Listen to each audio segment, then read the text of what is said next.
In the last video, we looked at how to automatically force page breaks at certain points in the document. In this video, we're going to look at styles. Styles exist in many word processing packages such as Microsoft Word, Google Docs, Publisher, to name but a few. Styles are a way of changing the way that text appears on the screen. The vast majority of the time, people use manual ways of doing this. They will manually highlight text and change the font, the size, and the color. However, when it comes to publishing, it is far easier to use styles. A style is a preset way of determining the font, the size, and the color of text at a certain point. It could be the title, it could be the subtitle, it could be a heading, or it could be a caption. The advantage of using styles is that they are consistent across the whole document. Instead of manually highlighting text and changing font size and color for each title or each part of selected text, you simply choose the style instead. We won't cover it in this session, but the other advantage of using styles is that if you change the style, then it automatically updates throughout the whole document. So if you decided that your subheading was going to be a larger size or a different color, all occurrences of that style would automatically update. Let's start with the title of our publication. Let's highlight it as normal and click in the top right hand corner on the formatting paintbrush.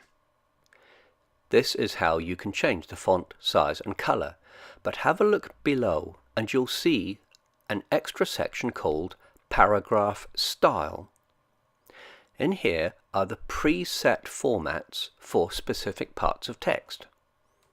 There is a predefined style for titles, subtitles, headings, captions, labels and footers. So we could simply click on Title, and that will automatically now make the title of our document large, black and a specific font. We can change the style of the subtitle, and now we're simply going to make our way through the document highlighting each heading and apply the heading style.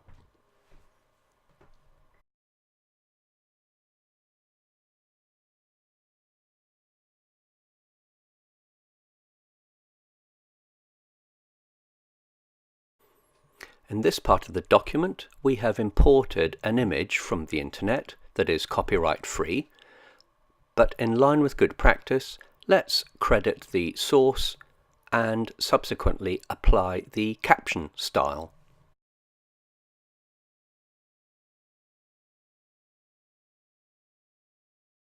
We've seen how to format our text in our publication. Images can also be formatted with preset styles. Simply click on the image, click on the Format paintbrush, and you will see a range of styles available to you to make the image more attractive in your document.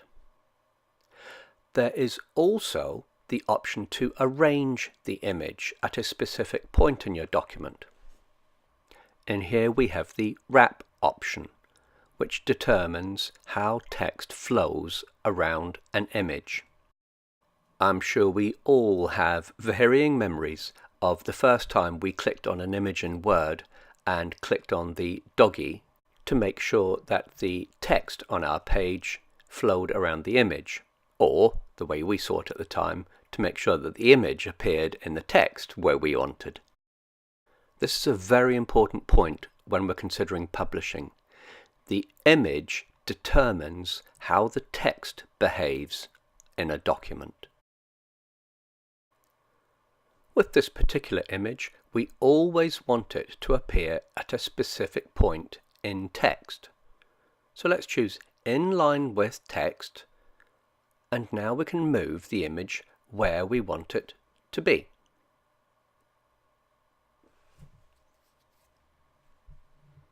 Now, it doesn't matter how large we make our text, that image will always appear before the words rainforest diversity. Images can be formatted in different ways to control how the text wraps.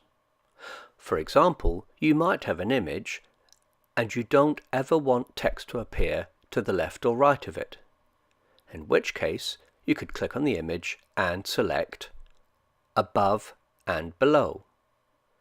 This means that text would never ever flow to the left or right of the image, no matter where you positioned the image in a body of text.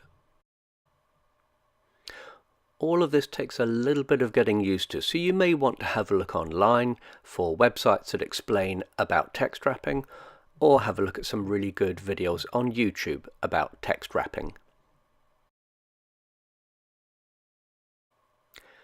In this video, we've been exploring how to format text and how to format images.